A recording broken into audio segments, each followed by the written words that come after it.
Bismillahirrahmanirrahim. Assalamualaikum warahmatullahi wabarakatuh. Alhamdulillahirabbil alamin wa bihi nasta'inu ala umuri dunya waddin wassalatu wassalamu ala asrofil anbiya'i wal mursalin sayyidina wa habibina wa syafi'ina Muhammad sallallahu alaihi wasallam. Amma ba'd. Yang terhormat Ustaz Zainal Arifin selaku Dewan Penguji Munaqasyah Khidabah pada malam hari ini dan teman yang saya banggakan. Segala puji bagi Allah SWT yang telah memberikan kita nikmat sehat walafiat dan akhirnya kita bisa berkumpul di tempat yang insya Allah barokah ini. Dan tak lupa pula sholawat serta salam mari kita haturkan kepada baginda Nabi besar Nabi Muhammad sallallahu alaihi wasallam yang telah menuntun kita dari jalan kegelapan, dari jalan kefasikan, dari jalan kejahiliaan menuju jalan yang terang benderang yakni dinul Islam. Hadirin sekalian yang dirahmati Allah, pada bulan suci Ramadan ini seluruh amalan ibadah yang kita perbuat akan dilipat gandakan berkali-kali. Hal ini kita perlu perkuat untuk melakukan hal-hal ibadah yang lain. Salah satunya adalah memperkuat hubungan tali silaturahim. Allah SWT berfirman pada Quran surah An-Nisa ayat 1 yang berbunyi A'udzu billahi minasy syaithanir rajim. Bismillahirrahmanirrahim. Ya ayyuhan nasu taqu rabbakumul ladzi khalaqakum min nafsin wahidah wattaqullaha nafsin wahidah wa khalaqa minha zawjaha wa batha minhuma rijalan katsiran wa nisaa wattaqullaha alladzina tasaaluna bihi wal arham innallaha kana alaikum raqiba.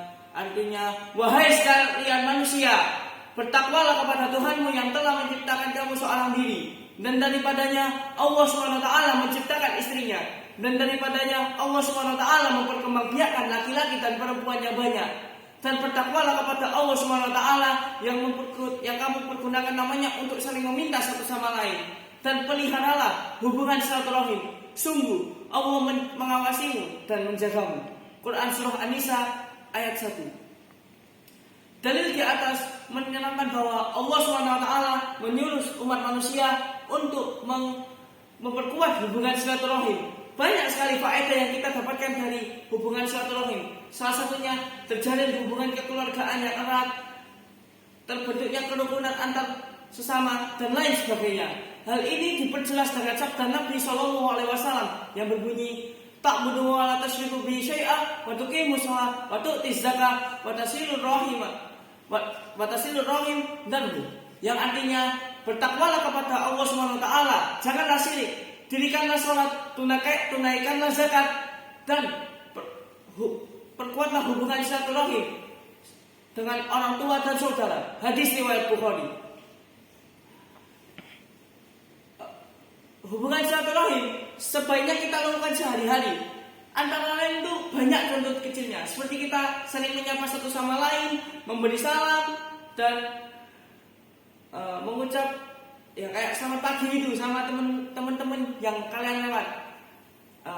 Kalau kita berani memutuskan tali silaturahim itu, kita itu sama saja mengundang murka Allah. Karena kita kalau meninggalkan silaturahim, azab Allah yang pedih akan menunggu kita di akhirat kelak.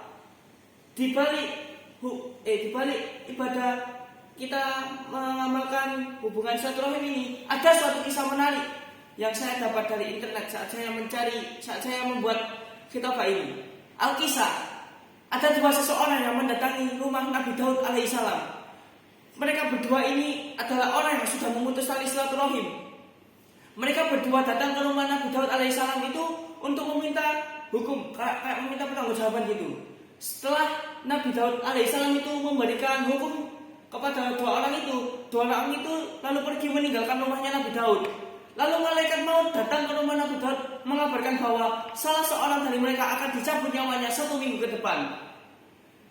Setelah 1 minggu kemudian, malaikat maut pun datang ke rumah Nabi Daud dan Nabi Daud alaihissalam bertanya kepada malaikat maut itu, "Wahai malaikat maut, apakah engkau sudah mencabut nyawa dari seorang mereka?" Malaikat maut pun itu menjawab, "Tidak, sesungguhnya ketika kedua orang itu keluar dari rumahmu, mereka itu saling menyambung tali silaturahim lagi, maka Allah memperpanjang umur mereka 20 tahun lagi ke depan. Dari kesimpulan cerita yang dapat kita ambil di atas, kita itu kalau memutus hubungan silaturahim dengan teman saja kayak tadi, itu malah bisa dicabut nyawa kita oleh Allah SWT. Apalagi kita itu memutus hubungan silaturahim antar keluarga, malah bisa nanti kita celaka di akhirat kelak. Hadirin sekalian yang berbahagia dan juga dirahmati Allah, sebelum saya akhiri, ada mahfuzat yang berkata begini: kebersamaan itu penting, bukan hanya untuk saling menjaga hubungan silaturahim, namun menghasilkan sesuatu yang lebih baik. Ini sudah saya alami dalam hidup saya di ICM ini. Saya berkisah sedikit bahwa saya memiliki dua teman. Dua teman itu sering saya ajak bicara dan sering berkumpul kita bertiga. Kami bertiga itu membahas gini: kalian nanti loh habis SMA itu mau lanjut kuliah di mana? Sontak saya itu menjawab, saya ingin kuliah di Korea. Teman saya satunya ingin kuliah di Jepang, satunya ingin lanjut studinya di Oxford. Maka kami bertiga itu berjanji bahwa tidak akan memutuskan tali persaudaraan kita walaupun terpisah jarak dan waktu. Mungkin cukup sekian dari saya. Bila ada salah kata mohon maaf. Akhirul kalam, mangkola, walatan, mangkola. Aku lihat. Assalamualaikum warahmatullahi wabarakatuh.